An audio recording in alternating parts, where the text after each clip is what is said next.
Hola a todos, buenas noches, buenos días, en el horario que nos vean, no sabemos. Estamos aquí de nuevo para presentarles un nuevo tema en vino nuevo y con nuevas sorpresas. Hoy les queremos presentar a Edwin, un nuevo integrante de nuestro grupo. Edwin. Hola, buenas noches, ¿cómo están? Gracias por la invitación y bueno, muy contento de hacer parte del equipo y bueno, con todas charlas de fe para adelante. Aleluya. Bueno, yo quiero empezar el tema con una pregunta. Y para ustedes, ¿qué es voluntad? Nadie tiene voluntad de responder. Eso no estaba en el guión. Mentiras. Voluntad. Voluntad, yo creo que es la fuerza interior o algo que lo motiva a uno desde adentro para hacer una cosa. O también una responsabilidad que uno puede tener, porque pues puede uno tener la voluntad de levantarse temprano para hacer algo que a uno le guste, o le toca tener la voluntad para hacer algo que le toca, ir a trabajar, ir a estudiar. Entonces yo creo que lo podemos ver como en esas dos opciones, en esas dos disyuntivas. O llevarlo hasta el punto de ser voluntariosos para querer hacer también algo por nuestra propia autonomía o voluntad. Pero es diferente, ¿no? Ser voluntario, eso es diferente. Busca la definición de la RAE. Yo tengo una definición de voluntad. Ay, dice que gracias. es la capacidad humana para definir con libertad lo que se desea y lo que no. ¿Otra vez? O sea, Es decisión. la capacidad humana para decidir con libertad lo que se desea o lo que no. Ok. Pero ¿Cómo? ahora yo quiero que ustedes, en el ámbito bíblico, ¿qué es la voluntad? Porque aquí la definición es clara, dice que es la capacidad humana. En nuestra vida con Dios o en nuestra intimidad con Dios, para nosotros, ¿qué significa la voluntad? ¿Cuál fue la última parte que dijo? ¿De la definición? Capacidad humana para decidir con libertad capacidad lo humana. que se desea y lo que no. Yo siento que es como esa disposición de querer realmente tener esa relación con Dios, la voluntad de querer acercarme a Él cada día. Yo creo que cuando ahí dice capacidad humana y llevándolo a nuestra vida espiritual, yo creo que tiene que ver mucho, es como cuál es la voluntad y conocer nuestra voluntad, la voluntad de Dios hacia nosotros y dejar mi voluntad a un lado para que ya no se vuelva una capacidad humana, sino más bien lo que Dios quiere hacer con nosotros. O sea, es cambiar el orden de los papeles. Ajá. Yo estaba pensando en una palabra que es sujeción. O sea, como esa capacidad de sujetarme a una autoridad mayor que va a ayudarme a tomar esa decisión de lo que tú decías. O sea, como sujetar mi capacidad de decidir a un ser superior, a una autoridad superior, que en este caso es Dios. Bueno, eso que habla Caro ya me lleva a al segundo punto, y es, ¿ustedes creen que con Dios podemos correr peligros o hacer cosas con Dios peligrosas? Ya actualmente seguir a Cristo es un peligro. O sea, Jesús murió en la cruz. Y si uno lo lleva a... Es más, si no corremos peligro, creo que estaríamos fuera de la voluntad de Dios, porque pues la palabra también lo dice, ¿no? Y serán perseguidos y Por a los favor. discípulos, nada más apenas Jesús va al cielo, a los discípulos lo primero que hacen es perseguirlos. Y parte de esa persecución era la voluntad de Dios, si no ellos se quedan ahí tranquilitos en Estuvieron Jerusalén. encerrados y todo, ¿no? Exacto. Exacto. Un tiempo. Entonces yo creo que seguir a Cristo para nosotros debería ser un peligro, pero un peligro emocionante. Sí. Entonces no sé. Bueno, yo quiero traerles hoy Lucas 22-24, que es cuando Jesús está en el huerto de Getsemaní y él hace una oración. Y les doy el nombre de este podcast, que es Oraciones Peligrosas. Ush. Wow. Creo que a mí personalmente, cuando yo escuché esto, me retó mucho y también me cuestionó mucho en el tema de que o sea, con Jesús, con Dios, ¿hay algo peligroso? Porque a veces con Jesús nos sentimos cómodos, pero Jesús no nos llama a vivir una vida de comodidad, sino una vida de fe. Entonces quiero leerles Lucas 22-24, que dice: Padre, si quieres, no me hagas beber de ese trago amargo, pero que no se cumpla mi voluntad, sino la tuya. Contexto rápido. Dale, dale. Bueno, el contexto rápido es que pues Jesús iba a ir a la cruz. Había llegado el momento en el cual lo iban a arrestar para literalmente crucificarlo. matarlo, crucificarlo. Entonces dice ese pasaje que él sudó sangre y en su angustia clamó al Señor diciendo: si es posible, pasa de mí esta copa. O en otras palabras, si es posible, quita de mí el hacer esta responsabilidad, pero que no se haga mi voluntad, sino la tuya. Y fue a la cruz. Ahora, bueno, yo quiero contarles un testimonio que creo que lo estoy viviendo en este momento. Hace un tiempo yo hice una oración y le dije a Dios: haz tu voluntad y no la mía. Y resulta que me quedé sin trabajo. Entonces yo como que, Dios, bueno, o sea, tu voluntad. Y entré en un conflicto con Dios porque, bueno, Dios, o sea, tú me dices que me vas a bendecir. Y es que muchas veces estamos acostumbrados a que solo le estamos pidiendo a Dios: Dios bendíceme, Dios dame, Dios. Pero hay algo importante y es que siempre tenemos que pagar un precio, ¿sí? Y si yo le pido a Dios que intervenga en mi vida, debo estar dispuesto a morir a mi yo y a morir a esos deseos que quizá a veces en nuestra carne los deseamos. Entonces entré en ese conflicto con Dios, pero después entendí que era una oración respondida. Su voluntad. Fue la voluntad de Él. Yo le tengo otra. Yo le Dale. tengo una oración peligrosísima. Me iba a casar con una persona, compré un anillo. 2 meses antes había orado diciéndole al Señor: si es ella, dame paz, dame tranquilidad, que podamos ser amigos, todo el tema. Listo, se dio todo súper bien, ¿sí? Y el día anterior a la pedida de mano, le dije a Dios como: no quiero que me hables a través de la Biblia, ni de personas, ni de nadie, ¿sí? Sino que hagas algo, que me muestres que estás conmigo, que hagas algo. Esa fue mi oración peligrosa. Al otro día, cuando yo iba a pedir matrimonio, me terminaron. Entonces... Tremendo, y creo que me identifico con ese tema con Jay. Bueno, es una historia de otro día, pero entonces ¿qué tan dispuestos estamos a dejar intervenir a Dios en nuestra vida? Wow. Es que siento que muchas veces queremos participar de sus bendiciones y de lo que Él nos da, y se nos olvida realmente quién nos las da y quién es Él, y no queremos nunca participar de las dificultades y de todo lo que Él padeció. O sea, nos enfocamos solo en pedir, quiero esto, pero cuando nos toca padecer o tener, digamos que problemas, llamémoslos, versus la persecución o las dificultades o lo que se nos presente, ahí sí ya empezamos como a ceder un poco y decimos: no, esta parte sí ya no me gusta, entonces... a querer tirar la toalla. Total.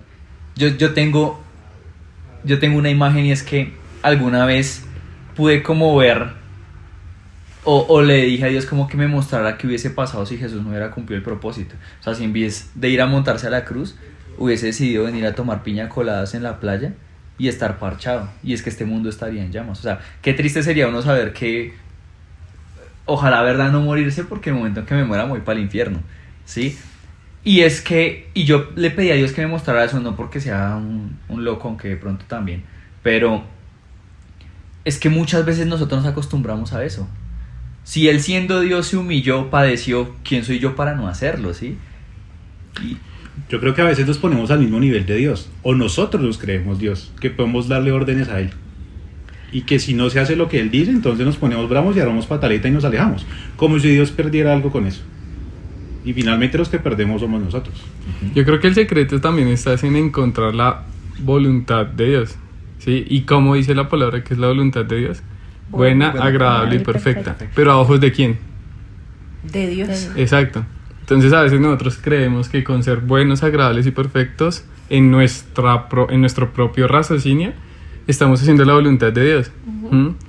Y es como primero pedirle al Señor o pedirle a Dios, sí, que nos deje entender cuál es su perfecta, agradable y buena voluntad, para ahí sí decir que estamos pagando un precio o algo. Porque a veces nos inventamos también pagar un precio porque me toca madrugar a orar.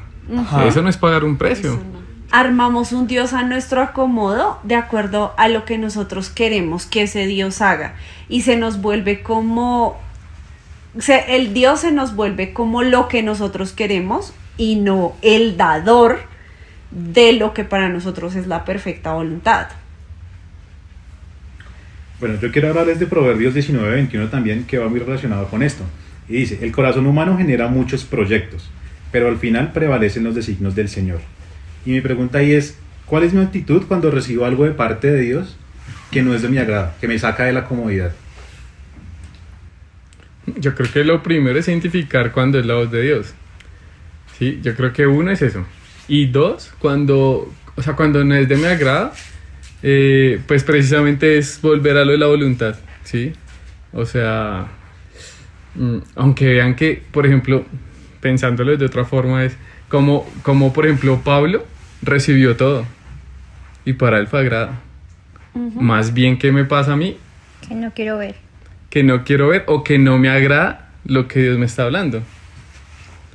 Porque muchas veces no conocemos realmente lo que habíamos hablado antes, lo que es su voluntad, sino seguramente acomodamos y tergiversamos esas cosas a lo que nosotros anhelamos y queremos. Y cuando cuando Dios cambia algo en nuestra vida que nos incomoda o nos saca de esa zona de confort, nos empieza a costar porque realmente no es algo a lo que hemos acudido a Él para pedirle o para saber si es su dirección. ¿Cuál es mi actitud? Pues que fue la pregunta, no... Mal, o sea, yo no puedo entrar a decir de súper espiritual, ay no, y yo me derrumbo a cual David y digo, gracias Señor, por... No, yo hago mi proceso ahí de chillación, de lloración, de... Quejación. De sí, también Renegar. porque sí... O sea, ahora uno entiende que Él es soberano y que tiene el control, pero en mis fuerzas muchas veces sí me cuesta como, pucha, ¿por qué otra vez este tema? O sea, yo sí siento que mi actitud no es la mejor, obviamente. Pero por ejemplo, ¿qué cosas le ha pedido Dios o nos ha pedido Dios que no nos agrade? Yo puedo hablar en mi caso el tema del trabajo. Porque, o sea, hace 3 años y medio fue un trabajo que Dios me regaló. Que Dios me dio porque, o sea, me lo dio tal cual, salario, horario laboral y todo, Él me lo regaló. ¿Sí? Pero en una oración, una oración peligrosa, que ahora la llamo peligrosa, pero en ese momento no sabía que era tan peligrosa. Pensé que era jugando. O sea, me sacó del trabajo. Y Se yo me como que, chispoteó. o sea, como que, bueno, o sea, ¿por qué me quitas algo que me diste? ¿Sí? O sea, y me sacó de esa comodidad. ¿Por qué? Y ahí entramos a un tema que también hay cosas que le quitan el primer lugar a Dios. Y yo siento que esa fue una respuesta de Dios, diciéndome, es que me estás quitando el primer lugar a mí. Yo siento que a veces uno mismo sabe qué son esas cosas que uno debe entregar, pero le cuesta hacer esa oración peligrosa, porque a la final sabes cuál va a ser el resultado. ¿Pero cuál? Digamos en mi caso, no sé, yo lo digo por el trabajo también. Sé que a veces es un lugar en el que yo no me siento cómoda, pero aún no tengo de pronto la tranquilidad o la dirección de Dios, esa paz que yo poder decirle, si no es acá, quítamelo. Pero yo creo que ahí también tenemos que ser, hay un tema inmerso y es las decisiones, ¿sí? O sea, puede que el Señor esté trabajando con nosotros, pero si nosotros nos hacemos los bobos, así Él quiera quitarnos el trabajo, ¿sí? Así Él nos mueva de cierto lugar.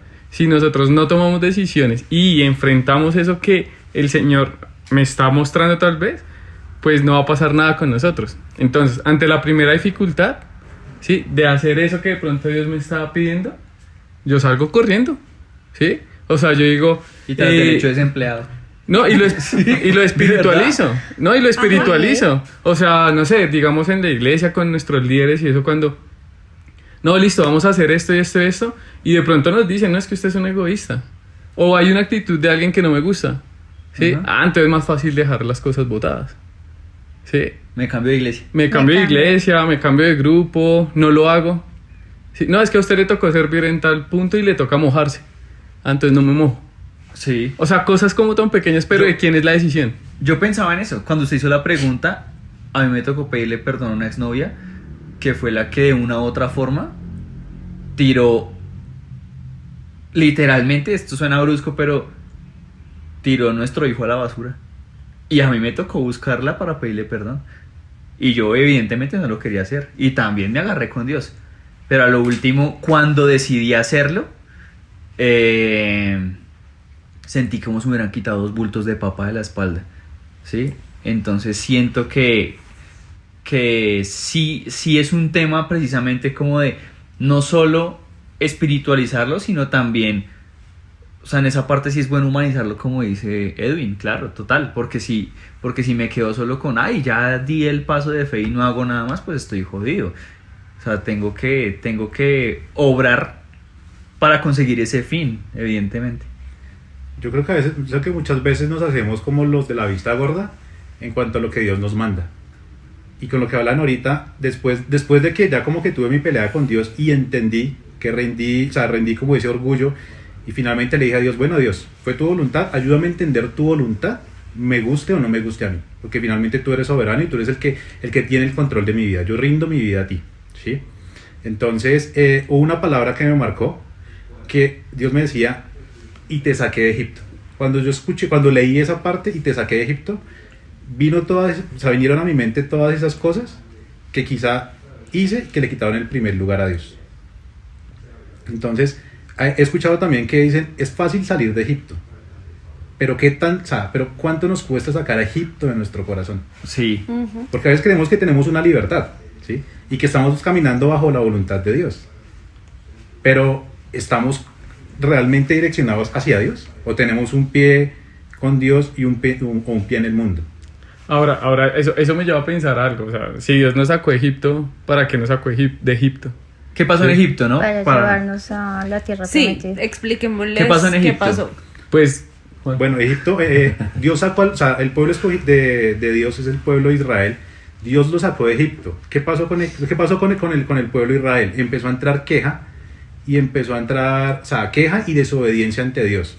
Eso hizo que el camino hacia la tierra prometida, donde abundaba la leche y la miel, se hiciera mucho más largo. El camino más o menos era de 40 días, pero se convirtió casi en 40 años y mucho más. Sí, pero ellos salieron de la esclavitud de Egipto y ese fue el trayecto a la tierra prometida. Pero en Egipto estaban esclavos. exacto, a lo que vamos es práctica. como, bueno, contextualizando un poco lo de Egipto, hay una hambruna en Israel en los tiempos de José, cuando José está en Egipto, hay una hambruna en Israel. José manda a llamar a su familia, ¿sí? Porque había hambruna acá y los trae a Egipto. Pasan muchos años, ¿sí? Y de alguna otra forma José y sus hermanos y toda esta generación muere y Egipto queda.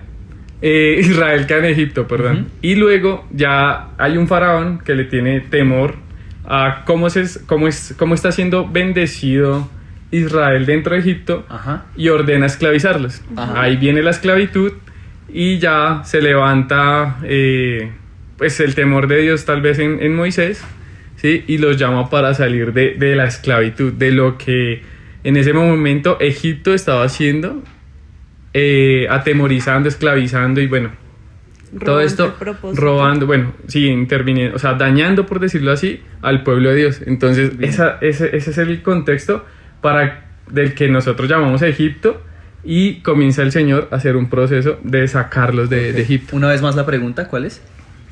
La que hizo Obed. ¿Para qué los sacó entonces de Egipto? O sea, ahí a nosotros, ¿sí? A Juan en este caso dice, me sacó de Egipto, pero ¿para qué nos saca de Egipto? Pues nos saca seguramente de ese lugar en el que estamos esclavizados, y digamos con lo que decías, en Egipto vieron cómo después de tantas bendiciones que empezaban a tener, buscaron esclavizarlos. Y seguramente nosotros podemos estar dando fruto en algún lado, que ese mismo lugar va a buscar esclavizarnos de alguna manera, y ya va a ser el momento o de movernos, porque en cualquier lugar en el que Dios nos pone nos permitirá dar fruto, pero seguramente los que lleguen a sembrar no van a ser los mismos que cosechen, y nos vamos a tener que estar moviendo si ese lugar nos empieza a estancar. Para mí la respuesta es para liberarlos, o sea, para hacerlos libres del yugo bajo el cual estaban sometidos. Y es que o sea, esa es la voluntad, una de las grandes cosas que Dios nos ha dado, y es libertad. Y Él quería sacarlos de esa opresión que no los estaba dejando ser ellos. Pero entonces, ¿para qué nos da libertad? Exacto. Sí. Yo pensaba en dos cosas. La primera, evidentemente, es para enseñarnos, pero enseñarnos dependencia, creo yo. Dependencia de Él, obviamente, que es a confiar realmente en Él, porque resulta que es que el pueblo sí pecaba, empataba, hasta que le sacaron la piedra literalmente a Dios. Entonces yo siento que cuando Él nos libra, es como, bueno, esto ocurrió, pero entonces usted tiene que estar acá, tiene que estar literalmente postrado delante de mí. Pero siento que hay un objetivo también, y es el de pronto evitarle ese tropezón a otro. Es decir, a partir de nuestros errores, enseñarle a las demás personas cómo no cometer ese error. Y digamos, ¿por qué dependencia? Yo decía, el trabajo, pues bueno, ahorita usted está literalmente dependiendo de Dios. Y si no lo estuviera haciendo, pues, pucha, estaría jodido y no estaría dando este tema. Y ahí entra un tema también, es de la dependencia. Y quiero hablarles de un hombre de la Biblia que es David. David también se atrevió a hacer una oración peligrosa, que es examíname. Y está en el Salmo 123:23, que dice, examíname, oh Dios, y sondea mi corazón. Ponme a prueba y sondea mis pensamientos. Y yo les quiero preguntar si ustedes en algún momento han sentido, y podemos también hacer un reto de oraciones peligrosas. Sí. ¿Sí? De decirle a Dios, bueno, Dios, o sea, incomódame. ¿Sí? También es una oración peligrosa. Entonces, ¿alguno de ustedes le ha hecho esa oración peligrosa a Dios? Examina mi corazón. Yo quiero unir ese salmo con lo que estábamos hablando ahorita de Egipto y de la salida de Egipto, ¿sí? ¿Para qué lo sacó de Egipto? Para llevarlos a una tierra prometida, ¿sí? Ahora, ¿cuál es esa tierra prometida para cada uno de nosotros? O sea, no nos sacó simplemente para ser libres, o libres de ¿qué? De Egipto, y dejarnos ahí, o sea, como a la mitad del camino. Esa tierra prometida, yo lo llamaría propósito. Pero para llegar a ese propósito, yo lo uno con lo que dice Juan. Examina mi corazón y yo llego a ese propósito. Delante de ti, Señor, ¿sí? ¿Qué hay en mi corazón para poder llegar al objetivo? O sea, el objetivo no era solo la libertad. El objetivo era un propósito, ¿sí? Y por eso tenía que ser formado su carácter, y por eso muchos no llegaron. Ahora, ¿estamos nosotros llegando? ¿Estamos siendo conscientes de lo que significa ese propósito? ¿O necesitamos seguir diciéndole al Señor, examina mi corazón, hasta que seamos formados para llegar a ese propósito conforme a la voluntad de Dios en el carácter de Cristo? ¿Sí? Ahora, ¿qué oración peligrosa le voy a hacer yo al Señor? Precisamente que me ayude a formar el carácter de Cristo en mí, porque el carácter que yo tengo no se asimila a la imagen y semejanza de Dios. ¿Sí? Muy pasado. Entonces, ahí es donde yo digo, donde nosotros nos debemos preguntar, ¿voy en el camino correcto? Examina, oh Señor, mi corazón, no a mi conveniencia. Y ahora voy a algo también con el tema de nuestro corazón. O sea, ¿estamos realmente en sintonía con Dios o no? Porque Jeremías 17:9, en la traducción actual, dice, no hay nada ahí tan engañoso y perverso como el corazón humano. ¿Quién es capaz de comprenderlo? Creo que esta parte también nos lleva a rendirnos, a rendir todo a Cristo, y que Él sea el que tome el timón de nuestra vida. Y atándole un poquito a lo que decías de Egipto, es como una línea del tiempo, o sea, estuvimos en Egipto, Dios nos quiere llevar a nuestra tierra prometida, pero antes de eso ellos pasaron por un desierto, y en ese desierto siento que también es uniendo lo que tú decías de realmente pedimos que examine Dios nuestro corazón, porque así como me puedo cuestionar si estoy llegando, es qué hay en mi corazón que me está retrasando y demorando todo ese tiempo que ellos pasaron para yo llegar a ese propósito. Y ese retraso creo que tiene que ver con lo que leyó Juan, ¿sí? Lo que dice en Jeremías, la naturaleza del corazón humano. ¿Sí? O sea, somos eso. ¿Qué era lo que decía Juan? Qué pena. Dice que el corazón humano es perverso. O sea, que el corazón humano es perverso. ¿Quién podrá entenderlo? Entonces, ahí, por ejemplo, yo haría un par y no le pondría el corazón humano, sino el corazón de Edwin. ¿El corazón de Edwin es qué? Perverso. Pero yo quiero hacerles una pregunta que me está dando vueltas, y es como para contextualizarles un poquito. Y es, ¿cuál es el peligro del "oh Dios, examina mi corazón"? Yo creo que sacar, o sea, yo creo, y creo que ahorita lo hablábamos acá, y es que salgan a la luz esas intenciones ocultas que a veces tenemos, de pronto esa proyección que queremos dar, de utilizar de pronto cosas para decir es que yo soy, y quiero decirles algo con el yo soy, porque a veces nos pegamos, es que yo soy de mal genio, es que yo soy. Dios hace unos días traía una revelación, me decía, tú estás utilizando un nombre mío, que es el yo soy, para justificarte en algo que no te hace crecer. Wash. Y revelar nuestra conducta. Ese es el peligro de que nos examine el corazón. O sea, que nosotros vamos a la iglesia y nos creemos santos, ¿sí? Y realmente somos irreligiosos. Porque Amén. decimos, juepucha, estoy entonces ya sirviendo en la iglesia, soy mejor que tú. Aunque no lo digamos, esa es la verdad, ¿sí? En el corazón. Entonces ahora soy un líder, tú eres mi oveja, ¿sí? Y puede que yo en mi corazón sea una porquería, ¿sí? Pero Dios sale a revelar realmente nuestra conducta y ahí es donde nos pesa, porque decir, uy, no me diga que yo soy eso, porque yo creía que era una cosa diferente. Pero Dios dice, no, resulta que no, usted es esto. Eso me parece que es el peligro ahí. Yo haría 3 cosas respecto a la respuesta de Juan. ¿Qué oraciones peligrosas haríamos? Yo haría 3 pasos. 1, ser consciente delante de Dios de la naturaleza de mi corazón. ¿Sí? O sea, necesito entender eso. Necesito vivir entendiendo que soy un ¿qué? Perverso. Un perverso. ¿Sí? O sea, Sí, un pecador. Sí, total. Eso 1. Ajá. Y las otras 2 serían oraciones arriesgadas o peligrosas. Y yo entro ahí con una. Bueno, yo doy las 2 mías y... Una, examino a Dios mi corazón. Sí, porque ya entiendo que mi corazón es perverso. Señor, ayúdame a entender mi corazón, examínalo. ¿Sí? Y la otra, la que hizo Jesús. ¿Cuál fue la que hizo Jesús? Que no se haga mi voluntad, Ajá. sino Sino la tuya. Yo entraría con una que es, y yo creo que es arriesgada y nos va a doler. Y yo creo que a veces en el andar en Cristo, sin aquí darnos de los sufridos, hay cosas que nos van a doler. Y hay temporadas en que vamos a llorar y que, o sea, de verdad, vamos a sentir que estamos solos, que entra tristeza. Y es, quebrántame. Y lo vemos en Mateo 16:15. Que Jesús nos invita a quitarnos esa vida de comodidad. Y dice, si tratas de aferrarte a la vida, la perderás. Pero si entregas tu vida por mi causa, la salvarás. ¿Saben cuál haría yo? Y la estoy pensando así, y es que no recuerdo bien quién la dijo, pero fue, si tú no vas, yo no voy. Moisés. Ah, gracias. Prefiero un Si descanso. tú no vas conmigo, yo no voy. ¿A qué sitios no volvería yo? Y fue en Egipto, ¿no? Sí. Para lo mismo. Ajá. O sea, ¿a qué sitios no volvería yo? ¿Y qué conductas tendría que abandonar?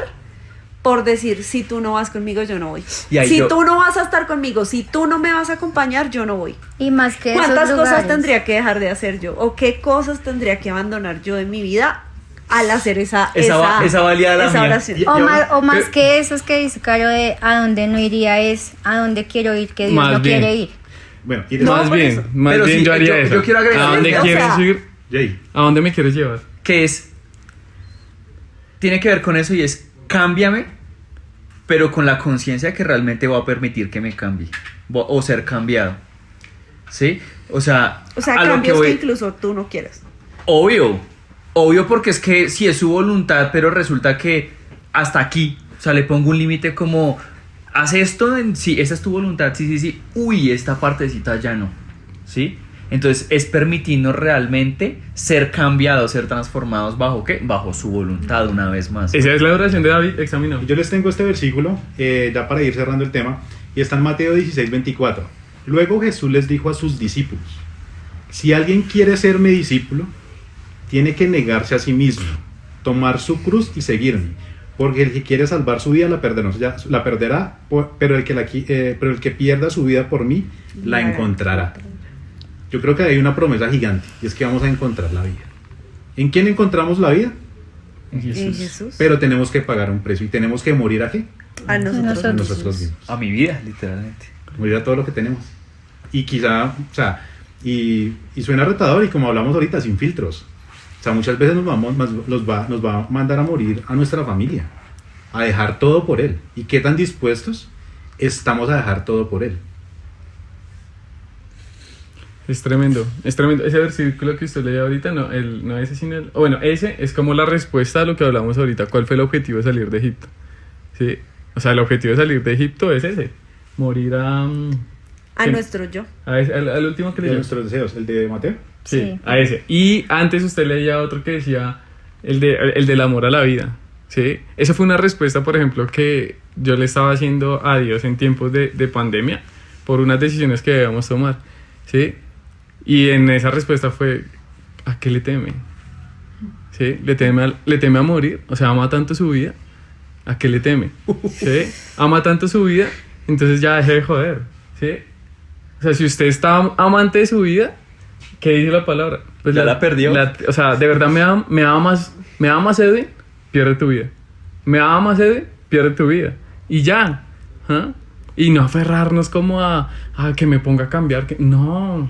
Amemos el cambio, amemos tanto el corazón de Dios que no importan los cambios. ¿Sí? No, es que me va a costar dejar de ir a tal lado.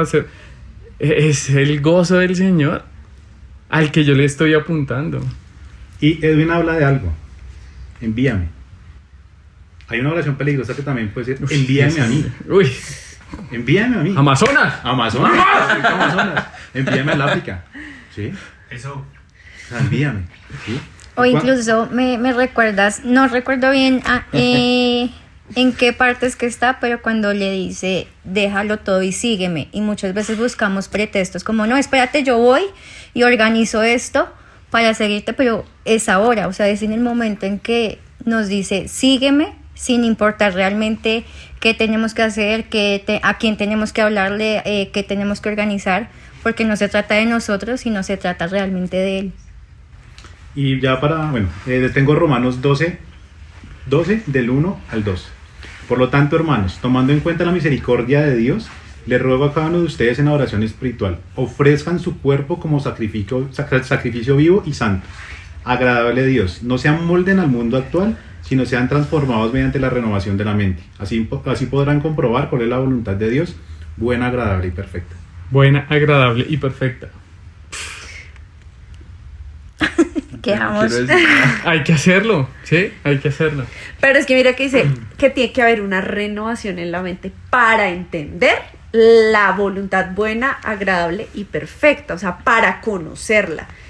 Si yo sigo pensando en mí, en lo que yo soy, o sea, en lo que yo quiero, en mis deseos, en mí, nunca voy a conocer la voluntad buena, agradable y perfecta de Dios, porque tengo que morir a lo que yo quiero y entender que fui diseñada para una tierra prometida más grande que el plan que hay en mi cabeza, que la imagen que hay en mi cabeza, que el deseo que hay en mi corazón. Por eso es que para el común de las personas somos loquitos. De verdad, porque intentamos hacer eso, no amoldarnos a este mundo, ¿sí? Uh-huh. Pero yo prefiero ser un loco que ama a Jesús que un cuerdo que no lo ama. Eso sí. Y de verdad, en esto es en lo que nos basamos, en esto es en lo que creemos. Esto es lo que buscamos entender. No es ser perfectos, no la logramos. Uh-huh. Pero si no nos tomamos siquiera el atrevimiento de buscar esa verdad, ¿qué nos hace creer o entender en nuestra mente que lo que hacemos es lo correcto? Si aquí tenemos una dirección, pues yo prefiero ser un loco que busca dirección a creerme sabio en mi propio entendimiento. Sumado a eso que tú dices o sea, hay una cosa por la que nos critican mucho y es como, es que dejaron de hacer todo lo chévere, ¿sí? Mueren a hacer lo chévere. Y es porque aquel que muere, es lo que tú decías en el versículo, Biblia. Porque aquel que muere al mundo, a su vida, sí, a llevar la vida que quiere vivir, encontrará la vida, la verdadera. Y yo siento que nos juzgan mucho por morir a muchas cosas, cuando nosotros al morir a eso, lo que encontramos es la verdadera vida y la verdadera felicidad, o sea, la plenitud real, no la plenitud pasajera de las cosas bueno, y visibles. Ya para terminar el tema. Ahora sí es verdad, o ya estamos como los pastores. Sí, los evangélicos dicen eso, ¿no? No le creo a un cristiano cuando dice que sí, ya va a terminar. Es que el tema se va dando, o sea, se abren muchas cosas, se abren muchos caminos. Es Isaías 46:10, dice: solo yo puedo predecir el futuro antes que suceda. Todos mis planes se cumplirán porque yo hago todo lo que deseo. Finalmente Dios tiene el control de nuestra vida y nosotros decidimos si rendimos nuestra vida a Cristo o perdemos nuestra vida haciendo las cosas que el mundo nos dicta. Listo. Sí. Una cosa antes de pronto puede ser para un tema es controla o gobierna. ¿Sí? Para el que lo quiera. ¿Qué es control? Esto puede ser un control. ¿Sí? Entonces yo supuestamente domino sobre esto. O el control de un televisor. ¿sí? Ajá. Entonces yo, tin, y vemos hacia Dios. O gobierna. ¿Qué diferencia hay? Listo, para la próxima. ¿Sí? Que nos sigan y demás. No, de una, vamos a hacerle. Estamos acá. Gracias también por la invitación. La idea es como abrir nuestro corazón bajo un entendimiento más o menos de lo que la palabra de Dios está haciendo en nosotros. Y la invitación es eso, ¿sí? Si tú de pronto nos estás viendo hoy por primera vez o ya nos has visto, es ¿cuál crees que es la voluntad de Dios para tu vida? ¿Sí? Lo que nos enseñaron en la primaria, nacer, crecer, reproducirnos y morirnos, o hay un propósito más allá, ¿sí? Entonces, ¿cuál es la invitación? Busquemos el corazón de Dios, que es nuestro diseñador y conoce a lo que hemos estado creados, ¿vale? Un abrazo, Dios los bendiga y nos vemos la próxima. Chao, Síganos chao. Bye. en Instagram. Bye, bye.